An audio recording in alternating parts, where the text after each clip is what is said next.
The stars were out in New York City last night for the Met Gala. It is considered fashion's biggest night. And the red carpet did not disappoint. This year's guests were told to dress in honor of the world-renowned and at times very controversial designer Karl Lagerfeld. Let's bring in Lilliana Vazquez. She's a style expert and founder of the LV Guide. I saw your IG when you were gracing the red carpet, girl. Yeah, looking good. But then she was really funny because she was like, throwback and today. Yes.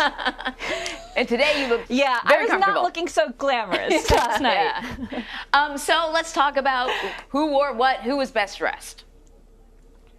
Well, for me, it's like the Super Bowl of fashion, you guys. I get so excited for the first Monday in May. And last night, I have to say, Anne Hathaway did not disappoint. She was wearing Versace, but what was so cool about seeing the celebrities in this fashion last night was that it was each designer's way of paying homage to Karl Lagerfeld, right? He has an incredible breadth of career. You know, he's been at Fendi, he was at Balmain. Of course, everyone knows him for being at Chanel. And this was a beautiful way to honor him with Donatella's design and kind of her version of what Karl Lagerfeld might make if he was at Versace. And Gianni Versace and Karl were actually very good friends. So a beautiful way to honor his legacy there. And yet, I mean, I look at that dress and I think to myself, I've seen it before. Elizabeth Hurley wore it like way back when. The pins, the pins, right? right? But was that a Lagerfeld design? I have no idea. Vlad!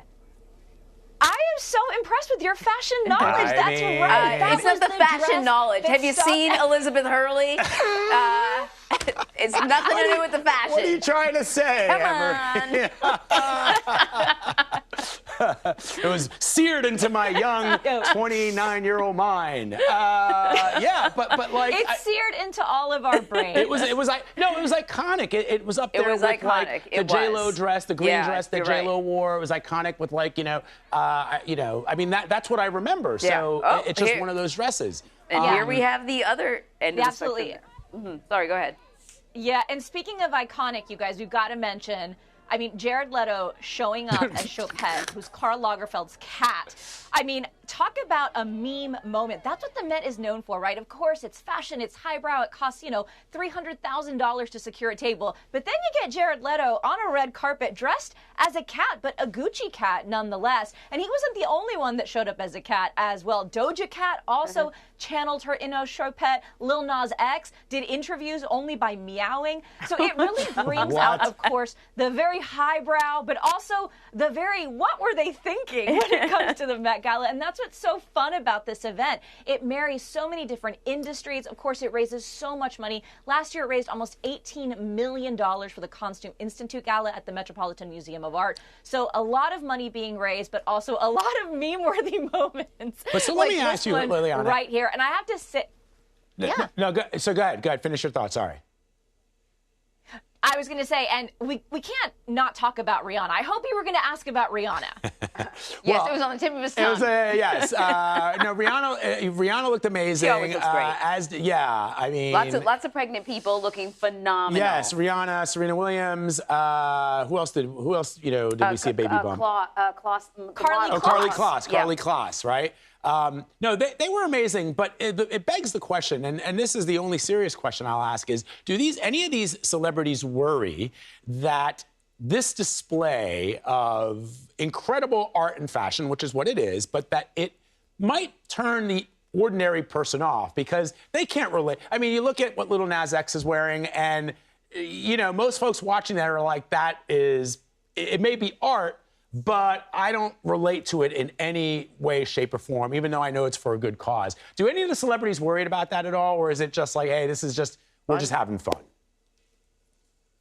I think, they're having so much fun. It is one of the hardest tickets to score in the world. But I think for people at home watching this thinking, how does this even apply to me? Listen, most of us are not going to show up in a priceless couture vintage Chanel gown from 1992 that Claudia Schiffer wore, like Dua Lipa wore last night.